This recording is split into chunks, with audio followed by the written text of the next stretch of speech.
Look, I'm not saying humans are the most terrifying species in the galaxy. Ambassador Lex Thor clicked his mandibles together nervously, antenna twitching in what his species considered a diplomatic gesture. I'm just saying that any species that considers jogging to be a casual hobby is fundamentally disturbing on a psychological level. Oh, come on.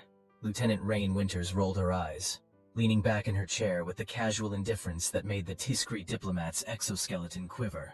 That's just basic cardiovascular maintenance. Wait until you see what we do for fun.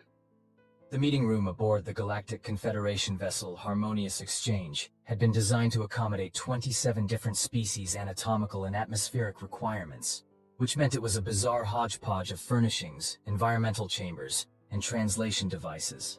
Somehow, despite the Confederation's best efforts at inclusivity, it still managed to look like a fever dream designed by a committee of acid-tripping interior decorators with conflicting religious beliefs.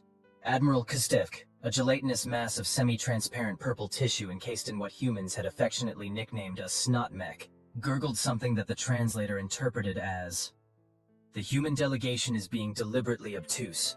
Their planet has been classified as a Class 9 death world for very good reasons. Which we've been trying to tell you is a massive overreaction." Commander Leo Walsh chimed in, absently spinning a stylus between his fingers at a speed that made several delegates track the movement like predators fixated on prey. "Earth is cozy." The Dravenid representative, resembling nothing so much as a 6-foot-tall dust bunny with eyes, shuddered visibly. "Your oceans contain creatures that kill for sport.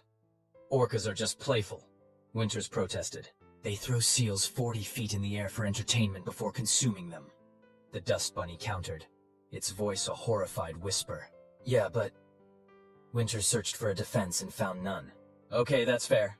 The tension in the room was as thick as the specialized breathing fluid in the Aquarian representative's tank. This was the 17th meeting between Earth's diplomatic corps and the Galactic Confederation in as many days, and they were no closer to resolving the fundamental issue. Humanity had been invited to join the interstellar community based on their art, philosophy, and the peaceful signals they'd been broadcasting for centuries, only for the welcoming committee to discover, upon arrival, that humans were essentially space orcs who had somehow developed poetry before figuring out they probably shouldn't live on a planet that actively tried to murder them on a daily basis. Admiral Kostevk's mech whirred as it shifted position. Despite the concerning aspects of human physiology and psychology, the Confederation remains committed to peaceful integration. However, we must insist on containment protocols. Containment? Walsh's casual demeanor vanished. "We discussed this. Earth is not accepting any form of quarantine." "Not quarantine," Ambassador Lex Thor clarified quickly, his translator struggling to convey his placating tone. "Safeguards. For instance, human military vessels would be limited to defensive armaments only, and..." Winters barked a laugh that made 3 different species flinch. "You want us to remove our offensive capabilities, when there are, 7? Known hostile civilizations in this sector alone?" 8, actually. The Dravenid representative corrected, then immediately regretted drawing attention to itself as Winters fixed it with a stare. 8, even better. She smiled in a way that showcased far too many teeth. "So your proposal is that we join your little club, but deliberately make ourselves vulnerable to the nasties waiting in the cosmic woods. Hard pass, dust mop." "Lieutenant," Walsh said sharply, though his lips twitched with suppressed amusement. The meeting devolved from there, with various representatives expressing concerns about everything from humanity's baffling tolerance for capsaicin, "You eat pain for pleasure?" to their disturbing ability to repair broken bones. "You regrow your internal support structures?" By the time the human delegation returned to their ship, the Tenacious Bastard, a name that had required 4 separate translation revisions to avoid causing a diplomatic incident, Admiral Kostevk and his team were still debating whether humans qualified as apex predators or some form of sentient disaster. "I need a drink," Winters declared, collapsing into a chair in the ship's officer lounge. "Preferably something that would make at least 3 of those delegates dissolve on contact." "Can we not joke about dissolving the ambassadors?" Captain Eliza Donovan sighed, entering behind them. Her steel-gray hair was pulled back in a tight bun, and her expression suggested she had heard about the dust mop comment. "I'm getting comms from Earth Central every 20 minutes asking if we've managed to avoid causing an interstellar incident today." "And?" Walsh prompted, already at the dispenser requesting what the ship's AI had determined was the closest approximation to Scotch it could synthesize. And I keep having to say not yet, which is not inspiring confidence. Donovan took the glass Walsh offered and dropped into the seat opposite Winters. This is important, people. The Confederation has technology that could revolutionize everything from medicine to energy production. We need this alliance. Winters leaned forward, her expression serious for once. With all due respect, Captain, they're asking us to castrate ourselves militarily while surrounded by potentially hostile forces. That's not an alliance. It's a prelude to becoming a protectorate at best, a sacrifice at worst. They're scared of us, Walsh added more softly. You've seen the reports. Our physiology alone makes us walking nightmares to most of these species. We're stronger, faster, more durable. We can survive radiation levels that would cook most of them, pressures that would crush them, temperatures that would freeze or boil them. And let's not forget they discovered our entertainment, Winters added with a snort. Poor Ambassador Thor nearly had a cardiac event, all 6 of them, when he found our historical battle reenactments. He thought we were documenting actual ongoing conflicts. Donovan rubbed her temples. I'm aware, but we need to find a compromise. The ship's AI, Area, chose that moment to interrupt. Captain, incoming transmission from Confederation High Command. Priority Alpha. Donovan frowned. That's unusual. Put it through. The holographic display in the center of the lounge flickered to life, revealing Admiral Kustvik's gelatinous form, pulsing with what appeared to be agitation. Captain Donovan, the translation came through with uncharacteristic urgency. We have an emergency situation. The Vika Thraxis fleet has breached Confederation space. 3 outposts have already gone dark. Donovan was on her feet instantly. The Vika Thraxis? I thought they were contained beyond the Cygnus Arm. They were. Now they are not. The Admiral's normal diplomatic veneer had vanished. Their advanced fleet will reach Outpost Sigma 9 in approximately 6 hours. There are 14,000 civilians at that installation, predominantly Alorians and T-Scree. The squishy ones and the bug guys, Winters muttered to Walsh, who nodded grimly. What does this have to do with us, Admiral? Donovan asked, though she already knew. Sigma 9 is 3 hours from your current position. The nearest Confederation battle group is 7 hours away. The Admiral's mech seemed to slump slightly. Captain, I am requesting assistance. The 3 human officers exchanged glances. You want us to engage the Vika Thraxis? Donovan clarified. The same species you described yesterday as living embodiments of evolutionary aggression? Yes. The Admiral's translator conveyed no emotion, but the rapid color shifts in his gelatinous form spoke volumes. The same Vika Thraxis that your briefing materials indicate have invaded 6 systems in the last decade with no survivors. Yes. And you want the ship that you yesterday insisted should have its weapons downgraded to defensive capabilities only? There was a long pause. The Confederation formally rescinds that request, Captain Donovan. Winters didn't even try to hide her smile. The tenacious bastard dropped out of FTL on the edge of the Sigma 9 system, sensors immediately sweeping for signs of the Vika Thraxis fleet. Contact, the tactical officer, Lieutenant Commander Beckett, announced. 9 vessels approaching Sigma 9. Configuration matches Confederation records of Vika Thraxis war barges. On screen, Donovan ordered, and the bridge view screen filled with the approaching enemy ships. They resembled nothing so much as massive metallic crustaceans, their hulls covered in overlapping plates that Confederation intelligence indicated were harvested from the exoskeletons of conquered species. Charming. Time to intercept? 22 minutes until they reach the outpost, Captain. Donovan nodded. Open a channel to Outpost Sigma 9. The screen split to show a frantic-looking Alorian, its tentacled face analogs writhing in distress. Human vessel. The evacuation is underway, but we have only managed to move 30% of our population to shelters. Our defensive systems are inadequate against the Vika Thraxis weapons. Understood. Continue your evacuation. We'll handle the incoming fleet. Donovan cut the transmission and turned to her bridge crew. Tactical assessment? Beckett was frowning at his console. 9 ships, approximately equivalent to Confederation heavy cruisers in terms of firepower. Their hulls incorporate some kind of organic metallic composite that adapts to energy weapons. Kinetics seem to be their weakness, but you need to hit them hard enough to break through those armored plates. So we're outgunned and outnumbered, Walsh summarized from his position at the operations console. Against any normal enemy, yes, Beckett agreed with a slow smile. But the Vika Thraxis have never encountered humans before. And we have one advantage they don't, Winters added from the helm. Donovan raised an eyebrow. Which is? We're absolutely batshit crazy by galactic standards. Winters grinned. Permission to fly like a human, Captain? A slow smile spread across Donovan's face. Permission granted, Lieutenant. Commander Walsh. Activate combat protocols Epsilon 7. Walsh's eyes widened. Epsilon 7? That's completely insane? Yes. Donovan settled back in her command chair. Let's show these Veek Thraxes why Deathworlders make bad enemies. The Veek Thraxes fleet commander, Grok, observed the approaching vessel with the equivalent of contempt. A single ship? He communicated to his subordinates through the biochemical network that linked all Veek Thraxes. The Confederation grows more pathetic with each conquest. This vessel configuration is unknown, his second responded. It does not match any Confederation registry. Irrelevant. Prepare the harvesting beams. Their technology and biomass will be added to our own. The VK Thraxis had built their empire on a simple principle. Consume, adapt, evolve. Every species they encountered was either subjugated and farmed for resources, or incorporated directly into their technology. They had never known defeat, only setbacks. As the strange vessel approached, Grok felt a momentary pulse of something unfamiliar.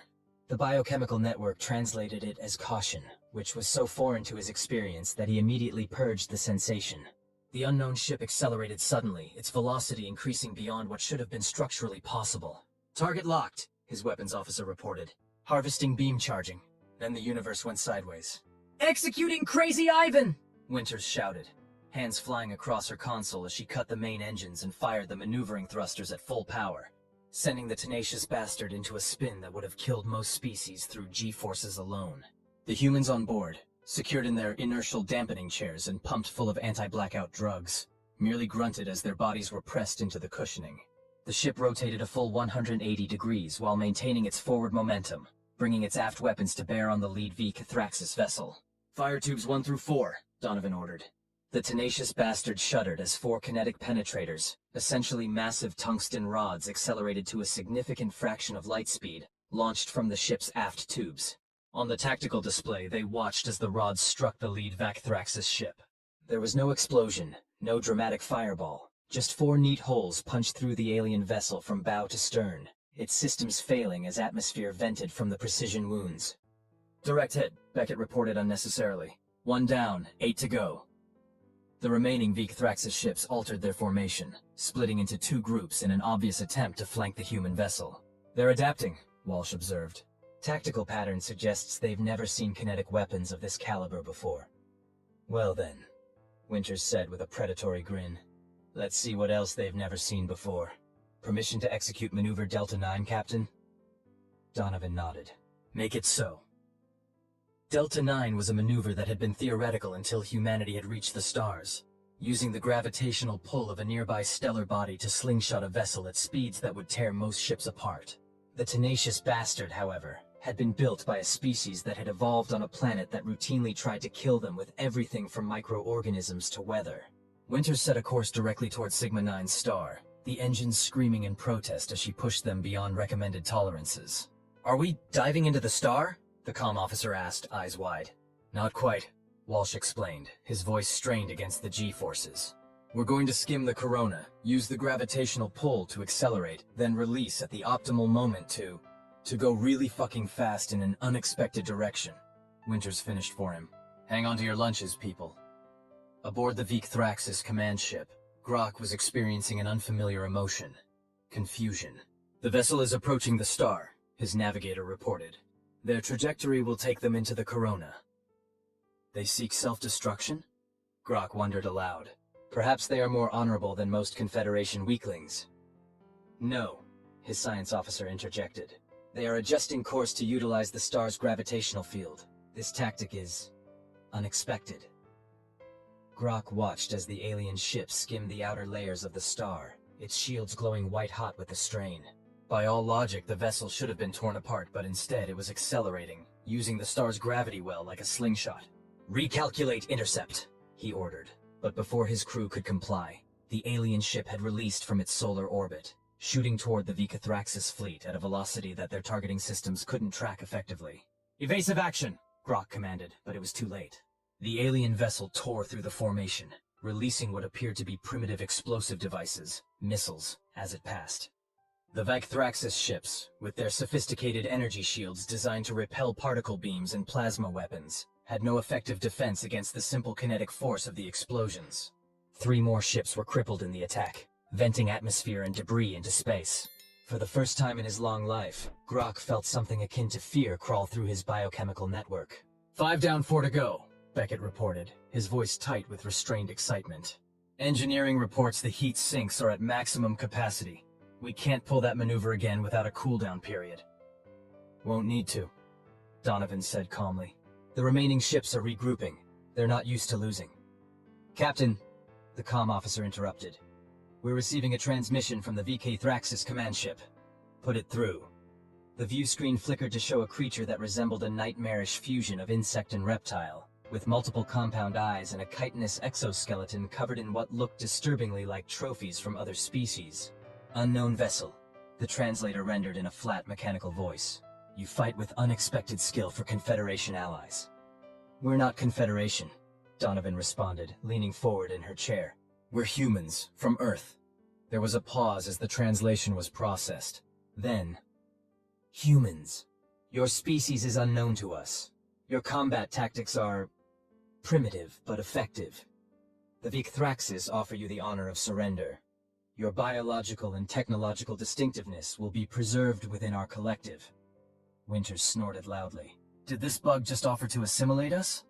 Donovan held up a hand for silence. That's very generous of you, but I have a counteroffer. She smiled thinly. You leave Confederation space immediately, or we finish destroying your fleet and send the wreckage back to wherever you came from as a warning. The Victhraxis commander made a sound that the translator couldn't process, but which didn't require much interpretation. You are 1 vessel, we are 4. Your destruction is inevitable. About that, Donovan nodded to Walsh, who typed a quick command into his console. Outside, in the vacuum of space, 8 objects that had previously been masquerading as debris from the earlier battle suddenly lit up with engine signatures. We took the liberty of deploying our siren drones during our little star maneuver, Donovan explained conversationally. Stealth infiltration reconnaissance and engagement nodes. They're currently attached to your remaining vessels, including your command ship. Each one carries a modest payload, just enough to crack those pretty armored hulls of yours. The Victhraxis commander's posture changed subtly. You bluff. Commander Walsh, please detonate the siren on their rearmost support vessel, the small one. Walsh pressed a button, and on the tactical display, one of the Victhraxis ships suddenly split apart, as if dissected by an invisible knife, its hull plates peeling back as secondary explosions rippled through its interior. Was that a bluff? Donovan asked pleasantly. Now, as I was saying, leave Confederation space, or become a very educational example for the rest of your species. 3 hours later, the tenacious bastard hovered protectively over Outpost Sigma-9 as the last of the Victhraxis ships limped away at sublight speeds, having agreed to Donovan's terms with what passed for grudging respect among their kind. The bridge was quieter now, the adrenaline of battle fading into the calm competence that characterized Earth's best officers. Incoming transmission from Admiral Kostvik, the comm officer announced. Donovan, looking slightly worse for wear but still commanding, nodded. On screen, the Admiral's gelatinous form appeared, pulsing with colors that the translator didn't attempt to interpret. Captain Donovan, the Confederation has received your battle telemetry and the report from Outpost Sigma-9. Your actions have saved 14,000 lives. Just doing our job, Admiral. A job that no Confederation vessel could have accomplished. The Admiral's mech shifted slightly. The defensive tactics you employed were unconventional. Winters coughed something that sounded suspiciously like understatement of the century. The Victhraxis have never retreated before, the Admiral continued. In all our records, they have either conquered or been temporarily contained. This represents a significant development. Donovan leaned forward. Admiral, with all due respect, this is what humans do. We protect our own. And if you want us as allies, we'll protect yours too. But we do it our way, with our ships, our weapons, and our tactics intact. There was a long pause. The Confederation Security Council has reviewed your actions and the results. While many members find your methods concerning, none can argue with the outcome. Another pause. The containment protocols have been formally withdrawn. Earth will be invited to join the Confederation as a full military ally, with no restrictions on your defensive or offensive capabilities. A cheer went up from the bridge crew. Further, the Admiral continued, the Council has requested that Earth consider establishing a joint military training program with Confederation forces. It seems we have much to learn from Deathworlders. Donovan smiled. We'd be honored, Admiral. And perhaps in return, you can teach us some of that legendary Confederation diplomacy. I have a feeling we're going to need it. Indeed. The Admiral's colors shifted to what might have been amusement. I should warn you, Captain. News of today's battle is spreading quickly through Confederation space. You may find the perception of humans has evolved. Oh? Donovan raised an eyebrow. How so? Until today, many species viewed humans as dangerous curiosities. Now, after witnessing your defense of Sigma-9 against an enemy we have failed to defeat for centuries, you are being called something else. Which is? Protectors. The Admiral's form pulsed once more. It seems the galaxy has discovered that Deathworlders make the most formidable allies. The Confederation formally welcomes Earth to the stars, Captain. On our terms, but also on yours. As the transmission ended, Winters leaned back in her chair with a satisfied smile. Well, would you look at that? All we had to do was blow up a few ships, and suddenly we're the cool kids at the galactic lunch table. Walsh snorted. I think it was less about blowing things up and more about the fact that we did it to protect others. That's what they don't get about humans, Donovan said, looking out at the stars beyond the view screen. They see our capacity for violence and assume it's our defining characteristic. They don't understand that we developed that capacity precisely because we care so deeply. We fight hardest for what we love most. So what now, Captain? Beckett asked. Donovan smiled. Now? Now we introduce the galaxy to the concept of friends in high places. And maybe, just maybe, teach them that sometimes the most dangerous species in the room is exactly the one you want watching your back. 6 months later, the Galactic Confederation headquarters on neutral planet Harmonious was hosting its first human diplomatic delegation, this time with considerably more respect and considerably less condescension. Ambassador Ezekiel X. Thor, who had been promoted following the Sigma-9 incident, as it was now called, clicked his mandibles nervously as he approached the human group. Ambassador Winters, he greeted, his translator conveying a warmth that would have been impossible 6 months earlier. The Council is ready to receive Earth's formal acceptance of membership. Rain Winters, now sporting diplomatic credentials instead of a lieutenant's insignia, grinned. Lead the way, Ambassador Zeklex Thor. Or should I say friend? The Tiskari diplomat's antennae twitched in what humans now recognized as pleasure. Friend, he agreed. Though I must confess, even after all this time studying your species, you continue to surprise us. Oh? Winters asked, as they walked through the grand hallways of the Confederation building. How so? Just yesterday, I observed a human child during the cultural exchange. This small being, barely developed, was consuming a substance that our scientists identified as containing capsaicin levels that would incapacitate most predatory species, all while explaining the concept of ghost peppers to horrified Dravnid younglings. Winters laughed. Kids, always showing off. This is not concerning to you? Ambassador, where I come from, that's called building character. As they entered the council chambers, a hush fell over the assembled representatives of over 200 species. At the center of the room, Captain, now Admiral Donovan, stood alongside Earth's political delegation, her uniform crisp and decorated with the newly created Sigma-9 distinction, an honor created specifically to acknowledge Earth's first official act as Confederation allies. The Supreme Counselor, a towering avian being whose species had founded the Confederation millennia ago, extended all 4 wings in a formal gesture of welcome. The Galactic Confederation recognizes Earth and welcomes humanity to the stars, the translator conveyed. Where once we saw danger, we now see dedication. Where we feared strength, we now welcome protection. Donovan stepped forward to deliver Earth's response, a carefully crafted statement that had gone through 17 revisions to remove what diplomatic advisors had termed excessive human idioms. The people of Earth thank you for this welcome, she began. We come to the stars not as conquerors, but as explorers, not as predators, but as protectors. We have learned through our own long and often painful history that strength without compassion is merely brutality, and power without purpose is merely waste. She paused, looking around at the assembled representatives. Humanity evolved on a world that challenged us daily to be stronger, faster, more resilient. We fought our planet, and sometimes we fought each other. But what truly defines us is not our capacity for violence. It is our capacity for growth. The chamber was silent, every translator working overtime to convey the nuances of her speech. You called Earth a death world, and you weren't wrong. But what you missed is that surviving a death world doesn't just make you dangerous. It makes you tenacious, innovative, and fiercely protective of life in all its forms. She smiled. We humans have a saying. You never truly know someone until you see how they treat others who can do nothing for them. The Confederation saw us at our best when we defended Sigma-9, but I promise you, that was just humans playing nice.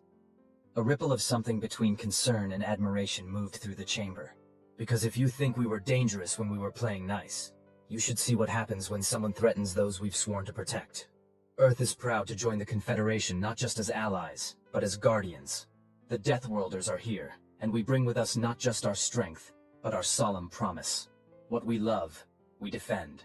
What we claim, we keep. And those who stand with us need never stand alone. As Donovan finished speaking, there was a moment of stunned silence, and then, starting from the Elorian delegation whose people had been saved at Sigma-9, a wave of sound that the translators struggled to interpret, but which needed no translation. Applause, in all its varied alien forms. Winters sidled up beside Admiral Kostevich, whose mech was vibrating with what she had learned to recognize as emotional intensity. So, she said conversationally, still think jogging is psychologically disturbing? The Admiral's translator conveyed what might have been a chuckle. Lieutenant, forgive me, Ambassador Winters. I have recently begun studying human recreational activities more thoroughly. I must say, compared to your extreme sports, jogging seems quite reasonable. Wait until you hear about ultramarathons, Winters said with a wink. I am almost afraid to ask. Smart man. Or, well, smart gelatinous mass of semi-transparent purple tissue. That is surprisingly accurate terminology. As the formal ceremony continued, with treaties being signed and diplomatic pleasantries exchanged, Ambassador Zeklex Thor found himself standing next to Commander Walsh, who was observing the proceedings with obvious satisfaction. Your captain, forgive me, your admiral, speaks well, the Tiskri noted, though I detect she left something unsaid. Walsh smiled slightly. She left a lot unsaid, Ambassador. That's diplomacy. Indeed. But perhaps the most important thing she left unspoken is what truly makes your species unique among the stars. And what's that? The ambassador's mandibles clicked softly. In all our records, across thousands of species and millions of years, we have never encountered a sentient race that evolved as apex predators, yet developed such capacity for self-sacrifice. You are the only species we know that will die for an ideal, that will fight not just for survival, but for concepts. Walsh considered this. I never thought of that as unusual. It is not merely unusual, Commander. It is unique. And, if I may say so, it is both terrifying and reassuring in equal measure. As the ceremony concluded and the new era of human Confederation relations officially began, Admiral Donovan found herself gazing out a viewport at the stars beyond. Stars that now represented not just possibility, but responsibility. Winters joined her, following her gaze. Penny for your thoughts, Admiral? I was just thinking about something my grandfather used to say. Donovan replied softly. He was a Marine, old school. He told me once that the true measure of strength isn't how hard you can hit, but what you're willing to hit hard for. Sounds like a wise man. He was. Donovan turned from the viewport to face the celebration behind them. The Confederation was afraid of us because they saw our potential for destruction. They never understood that the same qualities that make us dangerous are the ones that make us the best damn protectors this galaxy has ever seen. Winters raised an eyebrow. Is that a prediction or a promise, Admiral? Donovan smiled, the expression of a Death Worlder who had found her purpose among the stars. Both, Ambassador. Definitely both. And